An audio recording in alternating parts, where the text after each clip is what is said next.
¿Alguien puede realmente en su sano juicio creer que con la tierra contaminada, con el agua contaminada, con los peces contaminados, con las plantas y las verduras y las frutas contaminadas, nosotros no vamos a estar contaminados?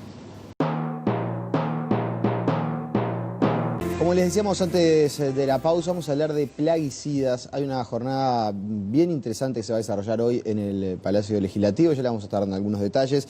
Vamos a recibir y a conversar en este ratito con Damián Marino. Es doctor en Ciencias Exactas, quiero leer bien los títulos, licenciado en Química, Orientación Química Orgánica de la ciudad de La Plata, en la República Argentina. Una de las personalidades que está visitándonos por estas horas y que va a participar de este evento. ¿Cómo le va? Buenos días, gracias por venir. No, en realidad yo soy Berseniasi, Marino es el otro, disertante, pero también soy Damián, por eso es la confusión. Bien.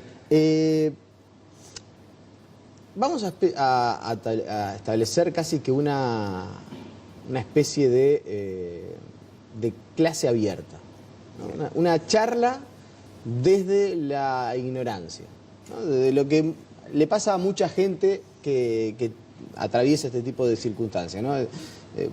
Se habla de algunos temas, se menciona, pero uno no llega a tener la real dimensión de qué es lo que está aconteciendo. Vayamos por el principio. ¿Es para preocuparse? Claramente sí. Mire, yo soy médico especialista en medicina legal y soy docente en la Facultad de Ciencias Médicas en la Universidad de Rosario, en Argentina.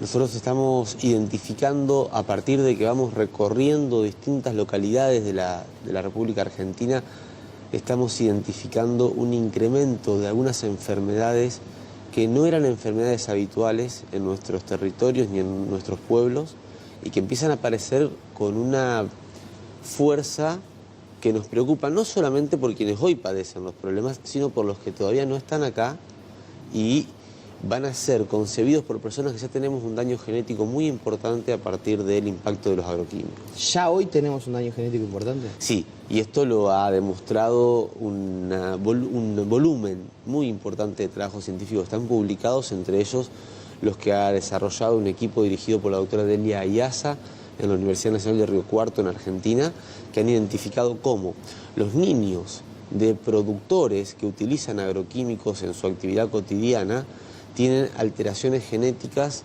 que en términos más científicos serían evidenciados por un daño que se denomina como micronúcleos, presencia de micronúcleos, o sea, las células tienen un núcleo.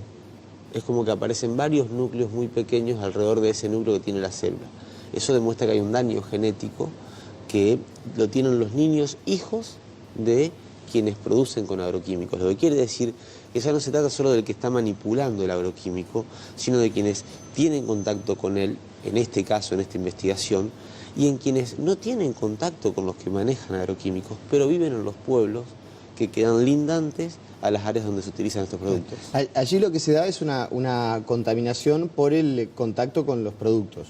Sí, nosotros lo que tenemos son dos tipos de contacto, un contacto directo y un contacto indirecto. El contacto directo es el que está manipulándolo, el que lo aplica o el que está sentado en el patio de su casa, tomando un mate, hablando con su compañera, con su compañero, con sus hijos, y mientras está sentado en el patio de su casa, recibe lo que se denomina la deriva de las fumigaciones o de las pulverizaciones que se hacen incluso a kilómetros, porque hay trabajos que han demostrado que determinadas partículas, por el peso molecular que tienen, son capaces con los vientos de trasladarse kilómetros, no 50, 100 o 500 metros. Entonces, ese es un tipo de contacto que es el directo. El otro es el indirecto, que es el que todos nosotros estamos expuestos porque nosotros comemos, nos alimentamos con productos que en su fase de producción han recibido químicos o han sido alimentados, en el caso de los animales, con productos que recibieron químicos en su fase de producción. Y contrariamente a lo que se nos dijo durante mucho tiempo, esa química no desaparece por arte de magia cuando toca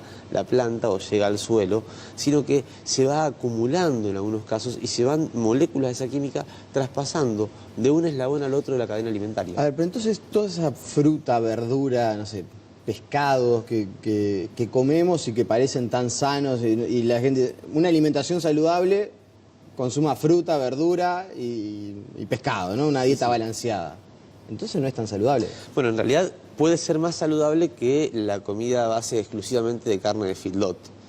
Pero no quiere decir eso que sea totalmente saludable, porque la química que estamos teniendo, que se ha presentado en nuestras mesas, y esto el doctor Damián Marino, que es el otro colega que nos va a acompañar hoy en la mesa, lo ha demostrado con estudios en distintos productos alimenticios de Argentina, está. Y esto no es porque los productores tengan como objetivo enfermarnos a todos. Esto es porque a los productores en algún momento se les hizo creer que sin venenos no podían producir. Una de las... cuando se habla de este asunto, se habla también del tema transgénico, por ejemplo, que no lo quiero emparentar, pero tiene algún punto de discusión que se puede asimilar.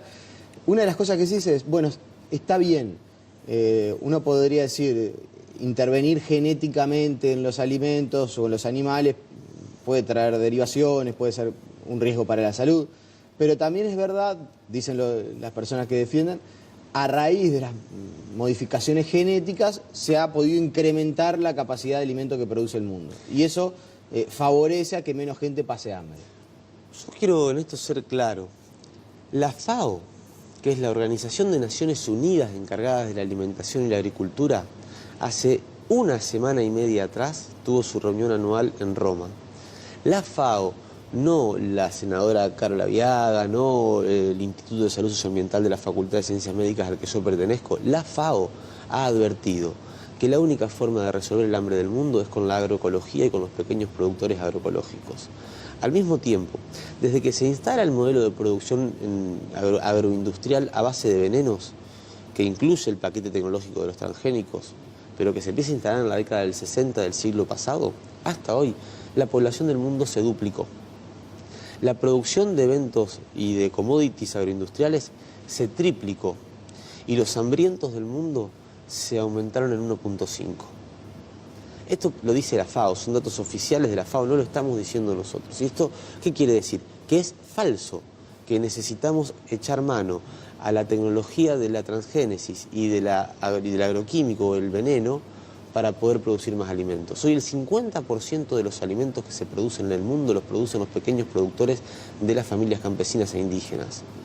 Y nosotros estamos difundiendo un mensaje que pretende confundir y hacernos creer que el commodity agroindustrial, el evento transgénico de la soja, del maíz, o el commodity que se instala en nuestros territorios del proceso productivo de tal evento, es el que salva el hambre del mundo. Eso es falso. Pero no lo estamos diciendo nosotros, lo dice la FAO. Mientras tanto, nuestras universidades... ¿Pero no se aumenta la cantidad de producción? No, se aumenta la cantidad de un producto que no es alimento. Digo, el evento transgénico de soja no es alimento. Es más, proteínicamente, la proteína que tiene el evento transgénico soja RR, que es el primer evento transgénico que se autoriza, y es RR porque es resistente al Roundup, que es la marca comercial del veneno a base de glifosatos y surfactantes que se vende en mayor volumen en nuestros territorios, junto al 2,4-D, a la atracina, al glufosinato de amonio y al dicamba, entre 47 productos que se utilizan en nuestros campos al mismo tiempo, lo cual es una brutalidad. 47 venenos al mismo tiempo mezclados sin un solo trabajo científico que pueda demostrar que es inocua esa combinación. Ese paquete tecnológico no resolvió el hambre del planeta, al contrario, lo incrementó. Hoy en Argentina 1000 hectáreas son manejadas por una sola persona. Una sola persona para 1000 hectáreas con la agroindustria. Cuando con la agroecología en 200 hectáreas trabajan 20 familias. Esta es la diferencia y el impacto social que tiene que ver con el impacto en la salud. O sea que los alimentos también que consumimos, por el contacto con estos plaguicidas, venenos, también pierden sus cualidades proteicas. Por ejemplo, yo si me permitís quiero leer porque si no dicen uno está repitiendo. Hay un trabajo que hizo la Universidad de Rutgers en Canadá que evaluó cómo era la composición de los minerales que tenían los alimentos que eran producidos agroecológicamente y cómo eran esos mismos minerales en los alimentos que habían necesitado de venenos durante su producción. Todos recordamos a Popeye el Marino, ¿no? Cuando éramos más jóvenes se comía espinaca y doblaba hasta los rieles del ferrocarril. La espinaca que se produce de manera agroecológica es una espinaca que tiene 1938 miliequivalentes de hierro cada 100 gramos. 1938 miliequivalentes de hierro en una espinaca producida agroecológicamente. La espinaca que utiliza química en su producción tiene 1 miliequivalente de hierro. Quizás por eso nosotros no podemos doblar los hierros que doblaba Popeye. De 1938 a 1. A 1 miliequivalente. ¿Eso por qué? Porque los venenos que se utilizan generan reacciones químicas que van quelando este tipo de minerales y que los hacen desaparecer de las plantas, no por arte de magia, sino por procesos físico-químicos. Esto está estudiado. Pero no solo con la espinaca. El tomate, por ejemplo, que el tomate tendría magnesio, que es un mineral que necesitamos, de 49,3 miliequivalentes por hierro, por 100 miligramos de magnesio en el tomate a 13. Y si vamos con cada uno de los minerales que se fueron evaluando, hay una reducción drástica. Pero además, en el caso, por ejemplo, del maíz. El maíz, que tiene una gran cantidad de calcio, el maíz tradicional, el maíz no transgénico, tiene un volumen, una presencia de calcio muy importante. Cuando ese maíz es transformado en un elemento transgénico, resistente a agrotóxicos y productor de sus propias toxinas, ese maíz no solamente pierde calcio en las mismas proporciones que la espinaca pierde hierro, sino que además aparece en ese maíz formaldehído, que es una sustancia cancerígena que no tiene el maíz tradicional, y aparece el glifosato, que tampoco viene en el maíz tradicional. Esto nos habla me voy a poner en modo escéptico. Sí. En modo escéptico, que mucha Es gente un buen ejercicio. puede estar del otro lado.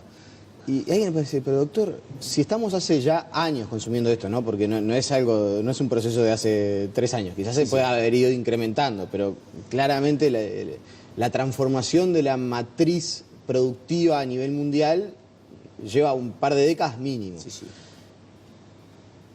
¿No nos tendríamos que estar muriendo todos de cáncer? Bueno, yo quiero hacer 2 correcciones.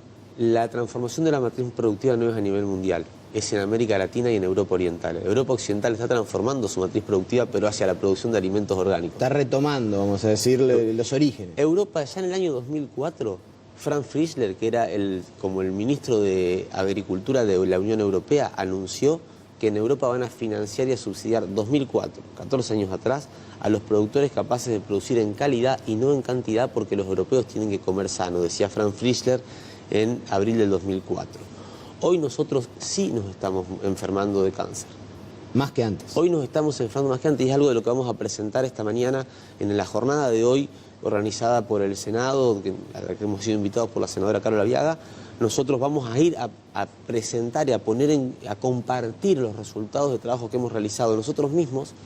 Tenemos 33 localidades censadas por nuestros estudiantes y nuestros equipos docentes en el corazón de la pampa sojera agroindustrial de la Argentina, que nos dan datos muy preocupantes respecto al incremento de los casos nuevos de cáncer en esas localidades, pero sobre todo en personas jóvenes. Porque uno dice, no, pero hay más cáncer porque llegamos más a viejo, como si llegar a viejo sería sinónimo de tener cáncer, cosa que tampoco es verdad. Pero estamos encontrando incremento de cánceres en personas jóvenes, sobre todo linfomas no Hodgkin, leucemias, pero además estamos encontrando un incremento de hipotiroidismo que es abismal. El hipotiroidismo, que es esta falla en la glándula tiroides, es una expresión de que a nivel hormonal estamos funcionando mal. Algo está ocurriendo, que nuestras glándulas y nuestras hormonas no funcionan. Y si nuestras glándulas no funcionan, es como si en una orquesta le alteramos al director. Eso es para las personas que están en contacto directo. E indirecto también. Quienes están incorporando agroquímicos a través de sus dietas empiezan a tener otro tipo de problemas, en menor medida que las que están en exposición directa, claramente por los volúmenes, por los tiempos de contacto y por la secuencia en la que son expuestos. Aquí en el Uruguay trascendió hace algunos días que un estudio arrojó que el 96% de los peces analizados en el Río Negro y en el Río Uruguay contenían residuos de plaguicidas en su tejido muscular. El 96%. Esto, habida cuenta de la experiencia que ustedes tienen, yo decía en la previa de la entrevista, Argentina está, si bien Uruguay tiene científicos de primera línea, por un tema de escala, Argentina ha avanzado bastante en este asunto. ¿Es un dato muy preocupante? Claramente. Si casi 10 de cada 10 peces que están en nuestros ríos, que son una parte esencial de la cadena alimenticia, más allá de su impacto ecosistémico, están contaminados. Si nuestras frutas y verduras están contaminadas, a ver, salen de Uruguay las noticias de la miel contaminada con agroquímicos, de la carne contaminada con químicos, de las verduras contaminadas con químicos. Esto ha sido noticia en este país hace no mucho tiempo, y en Argentina ocurre lo mismo. ¿Alguien puede realmente en su sano juicio creer que con la tierra contaminada, con el agua contaminada, con los peces contaminados, con las plantas y las verduras y las frutas contaminadas, nosotros no vamos a estar contaminados? Bueno, yo me imagino a mucha gente del otro lado diciendo, ¿cómo hago para escapar de esto, no? O sea, ¿existe la posibilidad de que yo no me alimente con este tipo de productos? O sea, el que está del otro lado, que debe estar escuchando azorado, impactado, ¿no? Porque lo que yo siempre digo, no siempre nos podemos dar la oportunidad de hablar de estos asuntos. ¿Cómo hago? ¿Cómo hago para tratar de evitar este contacto con estos productos? Yo creo que el primer punto es no escapar, porque escapar nunca lleva a buen puerto. Y en todo caso es una salida individual. Yo me escapo y el resto que se embrome. Nosotros creemos, y lo digo como médico, como trabajador de la salud, que acá lo primero que tiene que haber es una decisión de fomentar políticas para la transición hacia un modo de producción libre de venenos. Nos han hecho creer que la única forma de producir es con venenos, y lo cierto es que si tiene veneno no es alimento.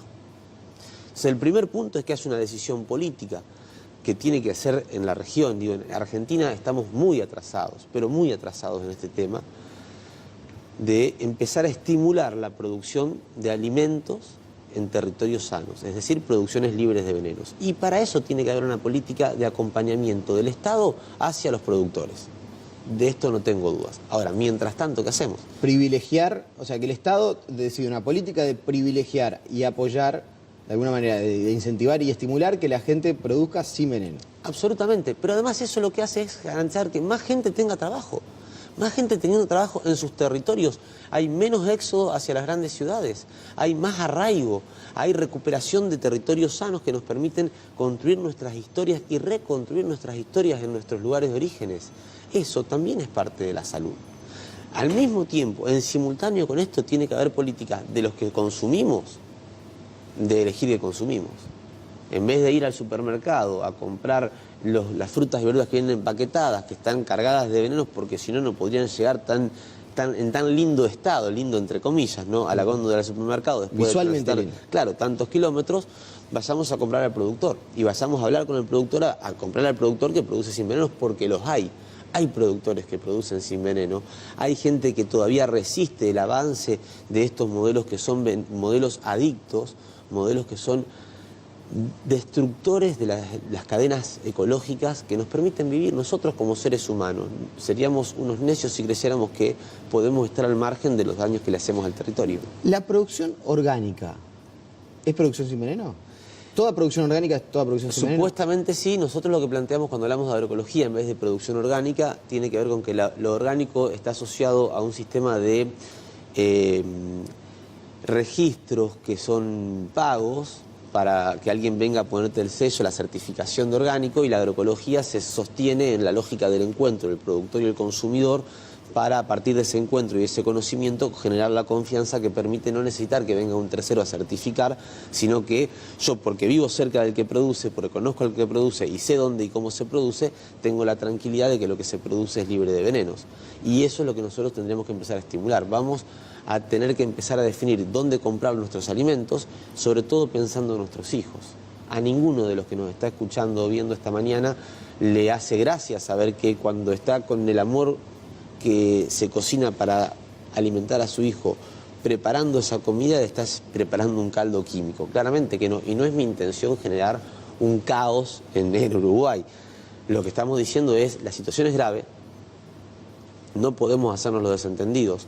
Tenemos que saber, yo como médico, a ver si lo puedo hacer más claro, lo primero que aprendí es que tengo que saber hacer un buen diagnóstico si quiero hacer un tratamiento adecuado. Si no, ¿cómo voy a definir qué tipo de tratamiento voy a hacer en alguien si no sé cuál es el diagnóstico? El problema que hemos tenido hasta ahora es que, en general, nuestros gobiernos han preferido no hacer diagnósticos para no tener que asumir responsabilidades después respecto al tratamiento. Nosotros entendemos que el diagnóstico está hecho, no podemos seguir negando que el veneno que se produce como veneno, se patenta como veneno, se vende como veneno y se aplica como veneno, no es veneno. Y si es veneno, daña la salud y la vida, ni tampoco podemos seguir fingiendo entre nosotros de que acá no ha pasado nada en términos de salud. Que no se registre, que hace una decisión política de no registrar y de no generar la información primaria, no quiere decir que no esté ocurriendo. Una vez que hacemos eso, tenemos que empezar a transitar un camino hacia la agroecología que no es de hoy para mañana, pero que es necesario iniciar para en el menor tiempo posible limpiar nuestros territorios de commodities y de venenos. Bien, bueno, creo que fue bastante esclarecedor, me imagino. Usted dice, no quiero generar susto a la gente, pero queda la impresión, o por lo menos una especie de conclusión, que uno no sabemos lo que estamos comiendo. En realidad es la conclusión a la que uno llega. No sabemos lo que estamos comiendo. Es que no sabemos lo que estamos comiendo. En la jornada de hoy, y está invitada la comunidad a participar de esta jornada de hoy, nosotros vamos, en los distintos especialistas que vamos a estar participando de esa jornada, vamos a compartir información respecto a qué hay entre nosotros que no sabemos qué hay y que está generando los impactos en la salud que estamos pudiendo encontrar. Viene un médico de Brasil, un investigador muy importante del Brasil, del campo de la salud colectiva de Brasil, el doctor Damián Marino, de la Universidad Nacional de La Plata, de la Argentina, que es quien ha llevado adelante investigaciones sobre la contaminación de agua, aire, peces, tierra y alimentos en nuestros territorios. Van a estar referentes de aquí, de este país. Uruguay tiene mucha gente trabajando muy en serio en estos temas y bueno, nosotros también compartiendo un poco de nuestro trabajo. Simplemente para dar algún detalle, por si a alguien le interesa, es este viernes, o sea hoy, de 9 a 19 en la sala Acuña Figueroa del edificio anexo, ahí del Palacio Legislativo, en el anexo como se lo conoce, se llama Jornada Impactos y Análisis de Plaguicidas en Humanos en Uruguay. Y bueno, como decía el doctor, hay personalidades del extranjero y también disertantes de nuestro país. Le agradecemos su presencia y bueno, nada, ojalá que todas estas cuestiones sirvan para generar mayor concientización. Bueno, yo les agradezco a ustedes la posibilidad de difundir esto, insisto, no con el objetivo de generar caos, sino con el objetivo de generar un aviso de que algo está pasando y que tenemos que organizarnos para poder transformar la realidad.